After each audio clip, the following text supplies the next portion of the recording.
All right, hi everybody. My name is Jeff Leroux and I'm here with Nicole Maceberg. We're with CompTIA, who is partnered with DCEO for the IT JD-NEG grant to get long-term unemployed job seekers back to work in IT. Give me 1 second here. I just want to make one quick change.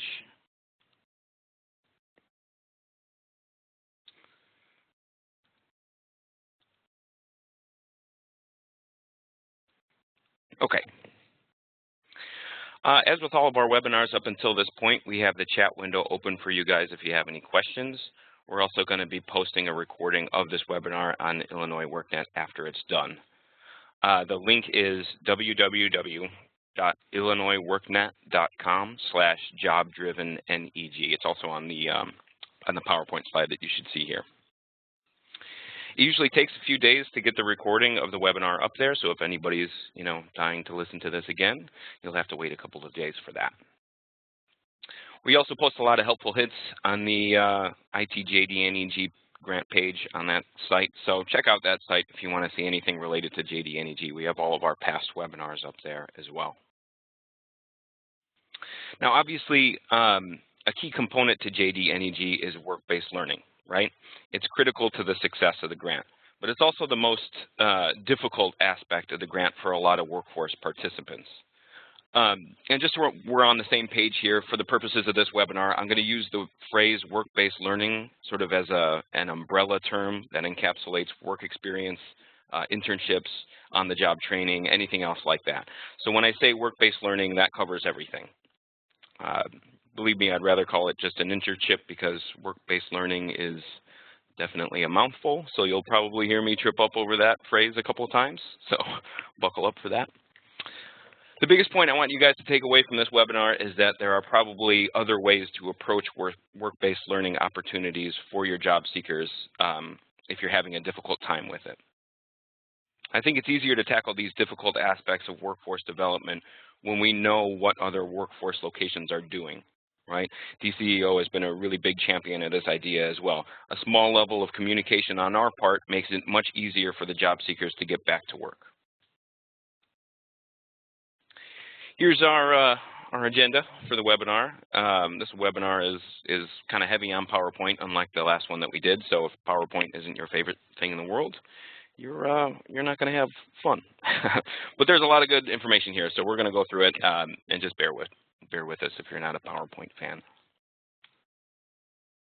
All right, so a couple of weeks ago, DCEO sent out a questionnaire to everybody about their work-based learning methods. There were all sorts of questions on there about how workforce locations are going about finding and capturing companies and getting their job seekers into work-based learning opportunities. And it was not only for JD-NEG, it was also for any work-based learning programs that they're currently working with.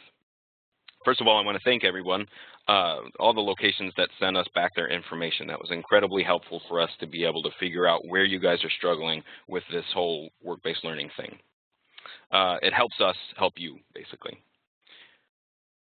We also got a lot of really good ideas that people shared about their work-based learning methods, and that's something that we want to share with all you guys on this webinar. So as I'm going through all these suggestions, I want it to be clear that I'm not telling anyone how to go about their work-based learning. The goal here is to only share methods that have worked well in previous instances. So with that in mind, let's get into those results. From what we got back, it looks like the workforce participants with the best success are ones that have a dedicated job developer on staff. So sometimes this role is called an employer liaison, but it's basically a similar role. I know for some locations it's not feasible to have an extra person like this on staff, but for any locations that have the resources, this is most likely your best option for a successful work-based learning program. The job developer's role is to be the sole contact with employers and to help the career counselors guide job seekers into roles that fit well. This simplifies the communication process for the employers. It makes it much less frustrating for them. Usually these roles have some sort of measurement attached to it, meaning for the job developer, there's maybe like a quota of 1 new employer connection that they have to get per month, or maybe 10 cold calls that they have to make to employers each day or something like that. It varies from location to location, but most of these job developer type roles are for people who are good on the phone with cold calls, and they're good in person with things like job fairs. We're going to talk a little later about the best ways to give a sales pitch to the employer, so hang tight for that. In regard to how you guys find employers, the most popular answer by far was using current employer partners, as well as referrals from those employer partners, followed closely by going to job fairs and meeting employers there in person. And then also by contacting the Chamber of Commerce. I think the Chamber of Commerce is a great resource that can be tapped if you haven't spoken with them yet. The Chicago Chamber has been very vocal about wanting to help with work-based learning, so it's definitely worth exploring. There were some other common places that you guys listed, like community partners and staffing agencies, so everyone should be aware of those as well. Those are all great resources to tap for gaining employer partners. I was actually surprised to hear that that only 2 locations were cold calling employers for work-based learning opportunities. From the job developers that we spoke with, that's one of the best ways to bring on new employers for work-based learning programs. So we're going to go into a little more detail with cold call pitches later on. Also, according to these questionnaires, not a whole lot of workforce locations are using sites like LinkedIn and Craigslist to find small to medium-sized businesses, who are looking for interns or employees. There's kind of a huge untapped potential here. Obviously, the face-to-face and telephone interactions are going to get you some strong connections, but we also, we live in a digital world, right? So reaching out to businesses through these sites can get you some very strong work-based learning contacts. If you have a job developer who's unfamiliar with navigating these sites like LinkedIn or for business contacts, let one of us know, Nicole or I, and we'd be happy to give you all the information that we have. Most companies are going to have, some kind of presence on LinkedIn, right? And small businesses really like to post on Craigslist. So an easy thing you can do is search for something like, help desk or general IT jobs in your area on these sites to see if any local companies show up in the search results. If they do, that's a lead that you can call up to see if they want to participate in JD&EG. It's really a surprisingly effective way to go about finding employers. There were a few of you who mentioned using Indeed and Monster to find companies, and I think that's a smart idea as well. It's the same idea as what I was saying about LinkedIn. You just search for IT jobs in your local area and see if a company is looking for IT people. If they are, it's worth calling them up for a discussion. And, they don't have to be IT companies either. That's an important thing to distinguish. They can be any companies. All companies need IT people, right? We heard from a lot of you that finding employers is one of the most difficult parts of work-based learning, and if you don't have someone searching these online resources, I think that's the first place to start. Now, sometimes you'll find a company through one of these channels, you contact them, and they have all sorts of reasons why they don't want to participate in your work-based learning program. But, in terms of employer pushback, Nicole's going to be talking about that in a little bit. There's a really innovative set of work-based learning models that we're going to share with you that it's really gone a long way in dispersing a lot of the common employer pushback responses. So we're both really excited to share those models with you guys. So we'll get into that in a bit as well. In terms of what the employer's responsibility is during the early stages of work-based learning, the only real through line in all the answers was that they had to sign an agreement. You want to make sure that these agreements are clear about what the daily, weekly, and monthly tasks are for your job seeker. So it's also a good idea to make it clear in the agreement that the job seeker will get real hands-on IT experience and set clear IT-related goals. Because I'm sure you guys have seen this before. I mean, we've known employers that bring on, quote, IT interns only for them to go on, coffee runs and empty garbage cans and, wax the boss's shoes or whatever, right? You don't want that. That's bad news for everybody. So having that in the agreement up front is really helpful. Other than that, everybody had a pretty different take on what the employer's role is in signing on to work-based learning programs, and each one seemed to be working well in their own way. Some locations thought the employers shouldn't have to do anything, and other locations required, site visits to the employer and wanted them to fill out in-depth questionnaires, things like that. There was one where the workforce location wanted the employer to be heavily involved in the interviewing process. I think that's a good idea too. Both methods seemed like they were successful. So basically, the takeaway here in regard to the employer's role in choosing and placing a job seeker is it really depends on your location's specific work-based learning goals. It also depends on how willing each individual company is to participate in the job seeker's onboarding process. I'd say that if a company is willing to have a presence in the initial stages of the work-based learning program, that's probably going to yield better results, right? You're more likely to get a solid match between employer and job seeker when the employer is more involved. What criteria is used to select job seekers? Well, from the answers provided, it didn't really seem like anybody was neglecting this step, so that's good. I'm going to breeze by it pretty quickly for that reason.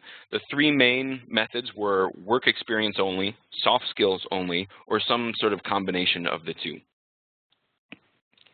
Some locations are only looking for work experience, right? So if the job seeker has experience in IT, that's the person that they try to get into the work-based learning opportunity.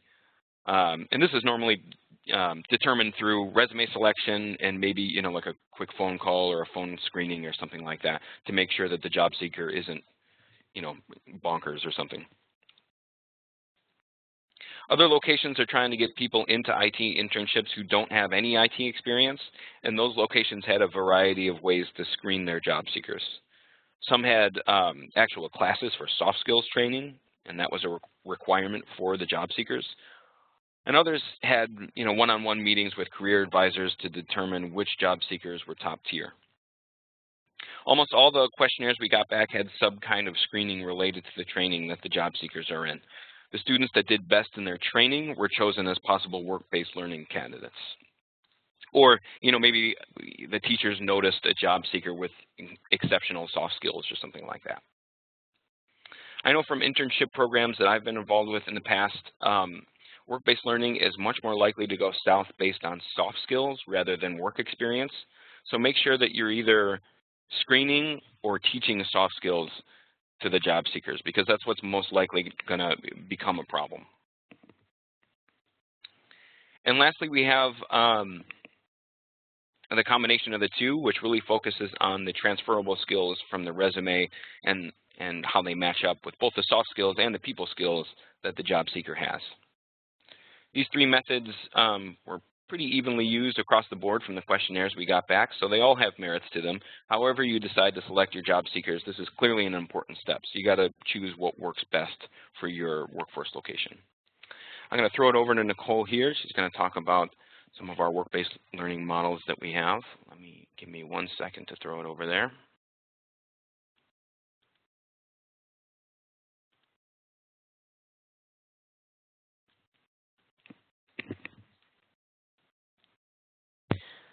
Okay, everybody, let me just get this slide going here. So we're going to talk about some work-based learning models.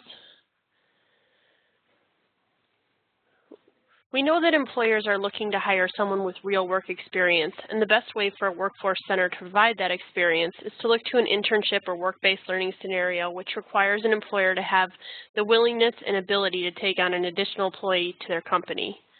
When we discuss these models today, we're looking at them in terms of the 4 components needed for a successful internship model. On this slide, we define each of the 4 components. Project provides a chance for hands-on experience using the skills they learned in their training to help build their resume and showcase their fit for possible future employment.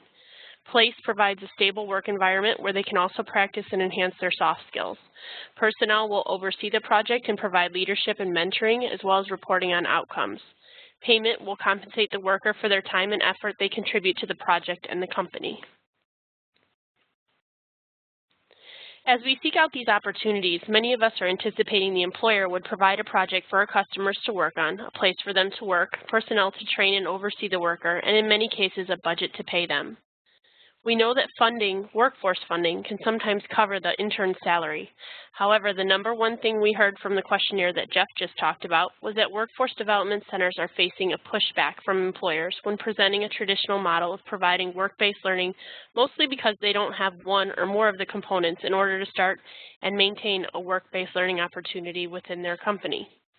The missing components create a barrier when locating work-based learning opportunities, and we are struggling to get newly trained job seekers the chance to showcase their talents while increasing their skills to gain meaningful employment in the IT field.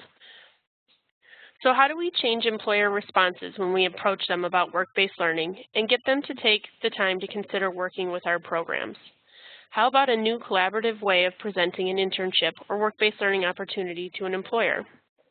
We're talking about stepping aside from presenting the traditional model where the employer takes on all roles to a scenario where the employer participates as a team.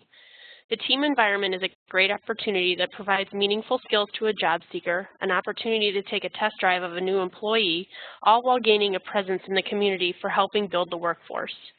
This concept started with the Creating IT Futures Foundation, who had to work very hard to secure enough work experience opportunities for all their 80+ participants in Chicago public schools.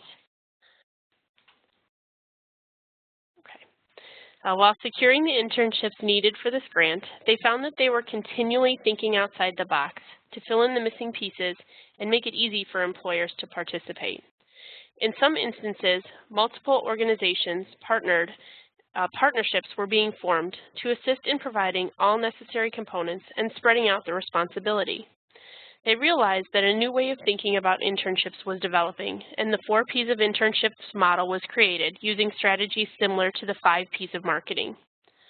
We wanted to give you some examples of where new models have helped to provide opportunities for work-paid experience while ensuring that the 4 Ps of a work-based learning model, project, place, personnel, and payment, are all being covered. The outcomes of these models have proven that this approach could be a new way of thinking for providing real work experience to your candidates while opening doors to opportunities that may have been locked before.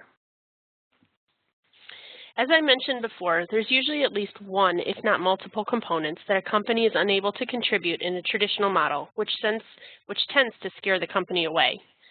We then move on and try to establish a relationship with the next company without really questioning if there was another way to make this work. Sometimes all it takes is working with the employer to help them understand different ways all 4 components can come together and that they don't necessarily have to provide everything themselves, therefore having more time to focus on their other responsibilities. If the employer doesn't already know where the need is present, the Workforce Center would need to learn more about the type of work an employer does, the type of workers they tend to hire, and then help pinpoint any places where an intern would be beneficial to the company. Helping to showcase where your job seekers would be beneficial to the employer, rather than having them always need to have a predetermined opening, could take some of the pressure off the employer and change that immediate no answer to a yes if the partnership works for them. As we cover these models today, remember that these are concepts, and examples given are showing just one way these concepts can be brought to life. They are full of working pieces, and the idea is to reform the original model in a way that works best for each employer scenario who you are presented with. Our goal is that employers who are presented with this style of work-based learning opportunity will realize that participating in this experience for a job seeker doesn't have to be a burden to their company. In fact, the opposite is true. Work-based learning should be a benefit to the company rather than a burden. So let's take a look at these models and see how they work. The first model that we'll discuss today is called the shared managed model. In this model, the missing component is personnel. So part of the internship would most likely be managed virtually by an employer's remote office.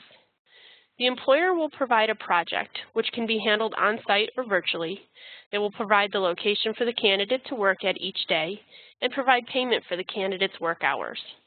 The project leader, who has similar skills to the work being done, would be an employee who is not located in the same office that the project is being worked on, but would be able to troubleshoot and manage the project and interns both online and by email. There would need to be an on-site internship manager at the physical location who can oversee the job seeker daily and help them become familiar with their work environment and company policies.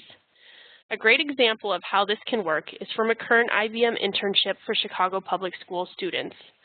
IBM is providing multiple students a project at their headquarter locations in Chicago, but didn't have a manager available at their local office. So this project is being supervised by a remote manager who the students contact every day online and via email since he is located in another IBM office outside of the area. IBM has also provided a location for the students to work on every day, as well as payment for their work hours.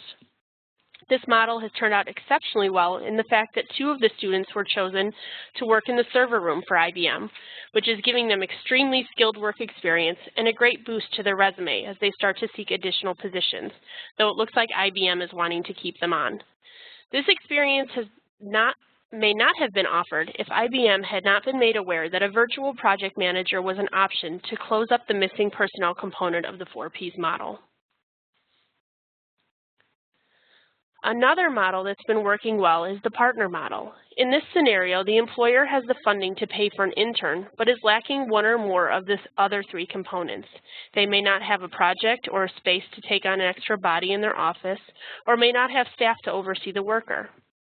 The company can reach out to their partners to pick up these other components. Together, the sponsoring company and their partner or partners can provide all 4 of the pieces to make this work experience happen. A great example is the partnership that Cisco is using to provide internships to the Chicago Public School students. Cisco has had the funding to pay for the student hours, but their partner, Bank of America, is providing the personnel to supervise the interns, providing the location they're working at, and the project they're doing.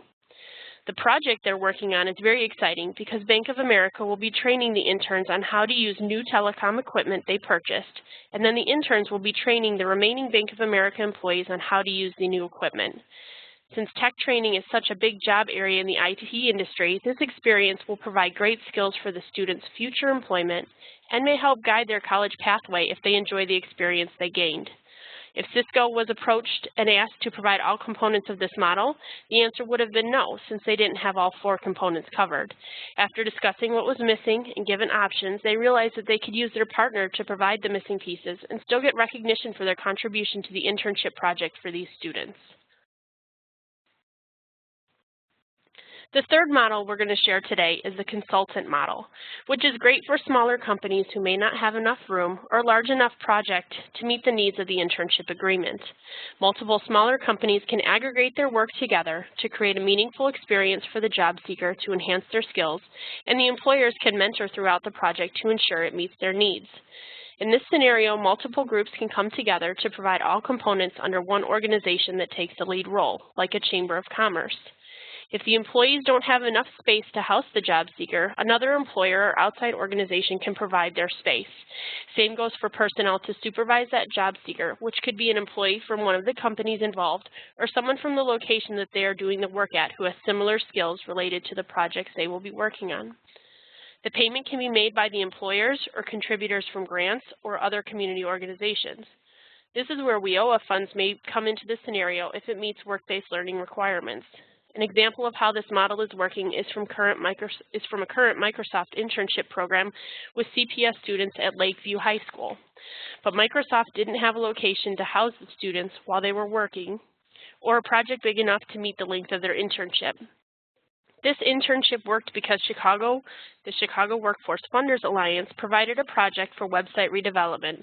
Microsoft is paying for the personnel to oversee the project, and they're being housed at Tribeca Flashpoint College.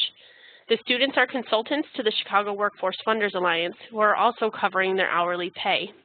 They are getting hands-on experience as consultants, which is a very common role in the IT field today, while they redesign a website.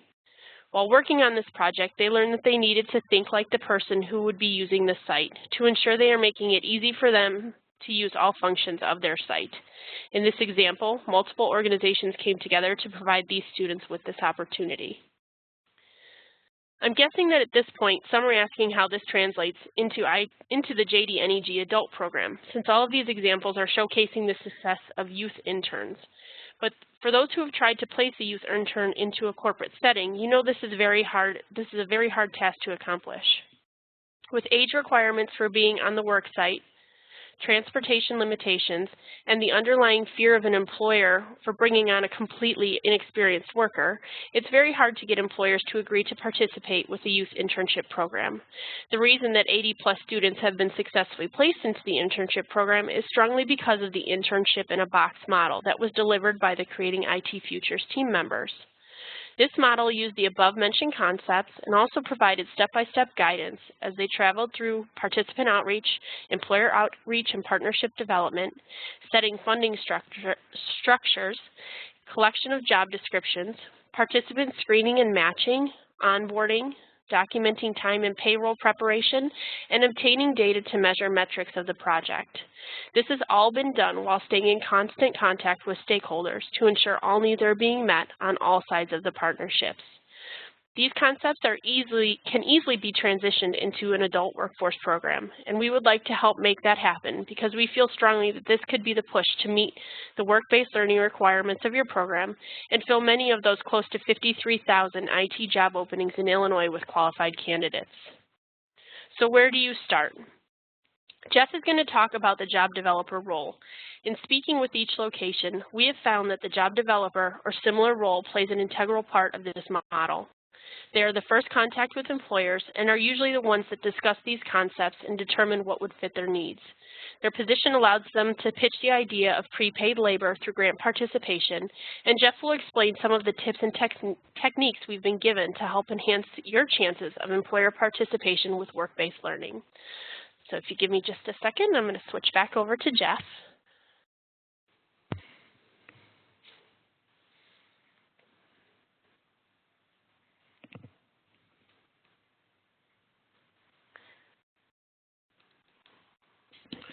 Hello again, everybody.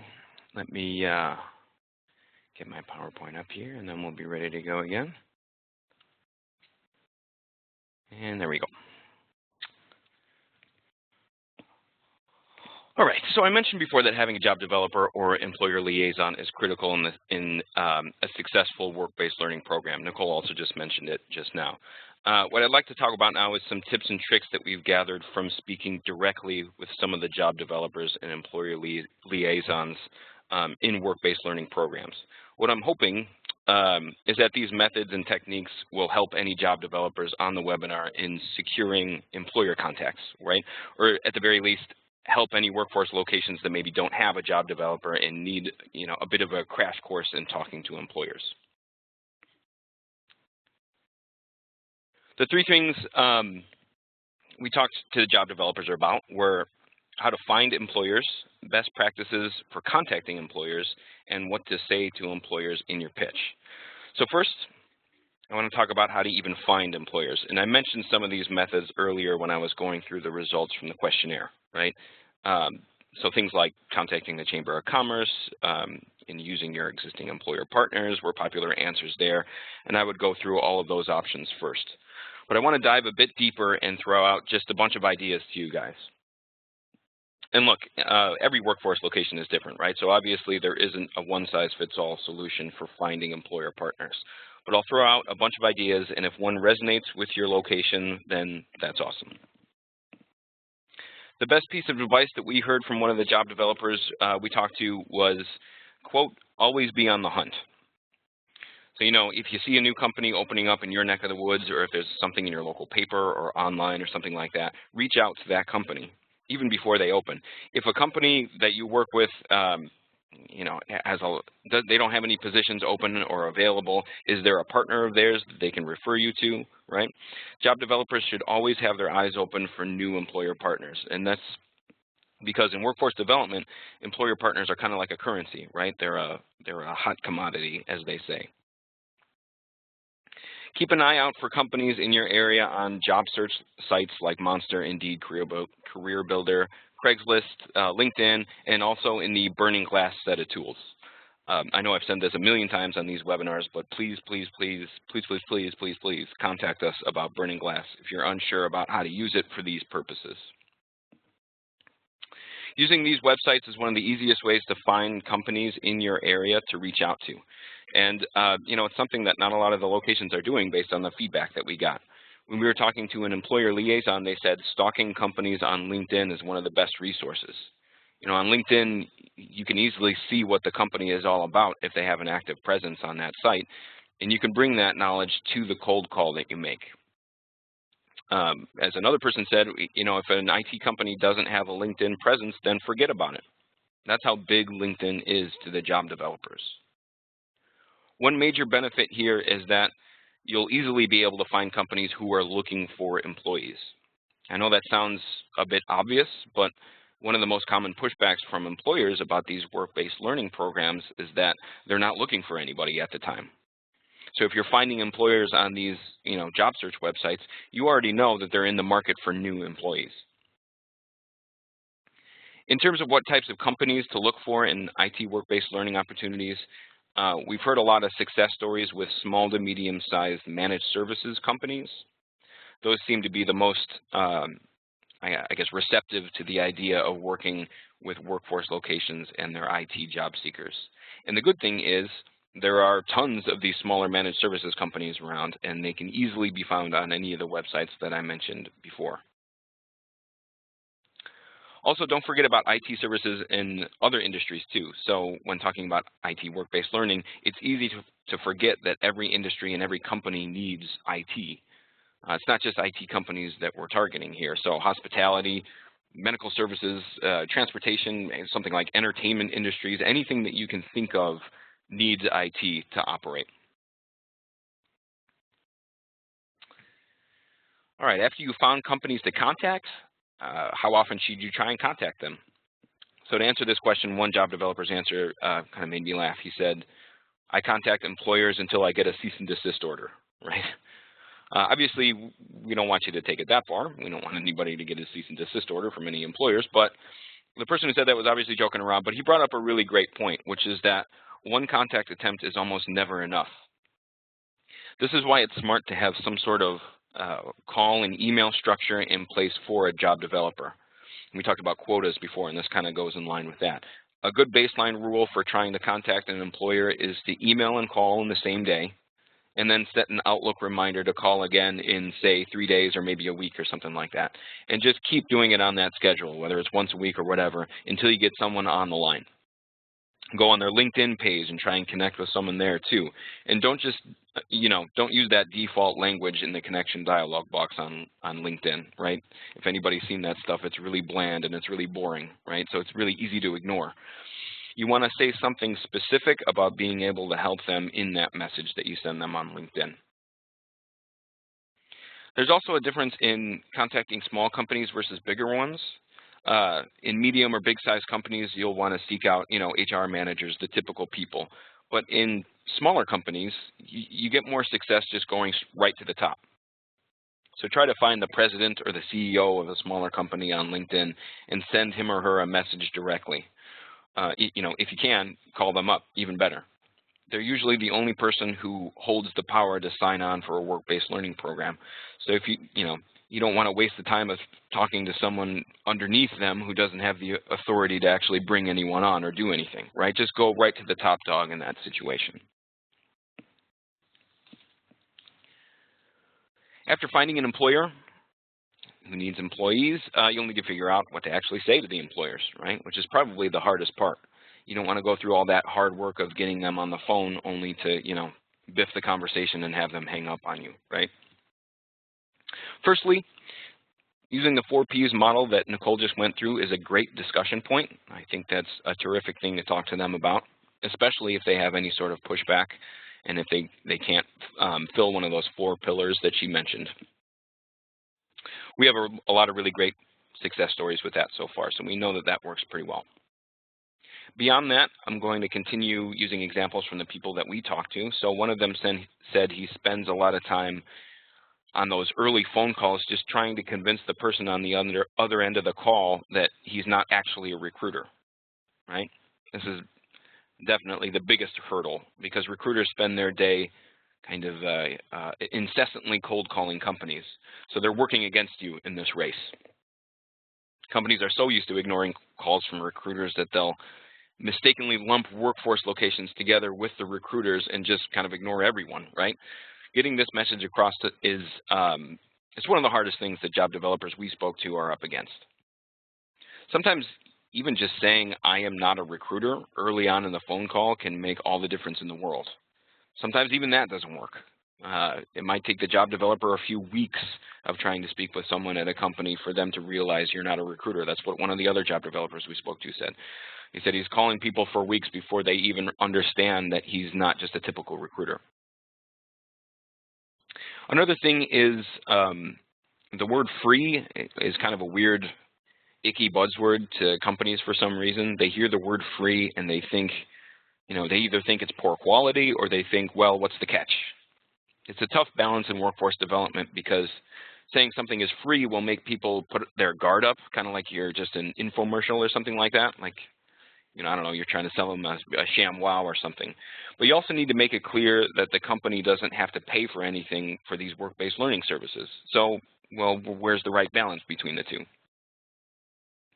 One way to get around this is to start off by introducing yourself as a nonprofit if you are one. Most employers would rather hear a cold call from a nonprofit than from a for-profit company or something like a governmental entity. We've heard that saying that you're with the government doesn't really work all that well, surprisingly. Once they realize you're not the IRS or something, they just hang up. Another way of explaining the whole free thing to an employer is by telling them that their taxes have really already paid for this service. And in that regard, they'd be silly not to take advantage of your services, right? JD&EG is a grant to help job seekers get back to work in IT. So by proxy, the grant also helps employers find people. If they're worried about a catch, be sure to mention that there's no obligated donations that they have to pay in order to get this assistance. There really isn't a catch aside from going through the work-based learning agreement that your center has. Once employers understand these aspects clearly, it's much easier to talk to them about the work-based learning partnerships. The second part of that is discussing what kind of employee they need. Do they need someone who is proficient in, say, Mac operating systems, right? A lot of failed internships happen because there's just a bad match between the job seeker and the employer. Just having a simple discussion with the employer can save a lot of headaches down the road.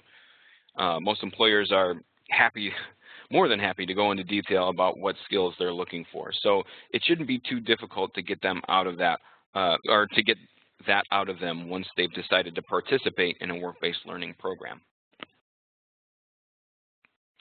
And lastly, for this section here, I think one of the best bits of advice that we got during our research was this phrase, don't sell to the employer. You want to show them what the benefit is in taking on a work-based learning participant, not only for them, but to their local community as well. That's something that multiple nonprofit job developers touch on when we talk to them. A lot of these companies really like the idea of being seen as a benefit to their local community, and this is a great way for them to do that. Have a discussion with the employer about how this work-based learning program helps everyone involved. It gives the company an easy way to build up content for their corporate social responsibility page on their website. They're a benefit to their community, and companies love being perceived as a value to their local community, right? So a discussion like that is much more likely to yield results than, trying to sell work-based learning to them with like a typical sales pitch. All right, I'm going to throw it over to Nicole one last time just to start wrapping things up here. Give me 1 second.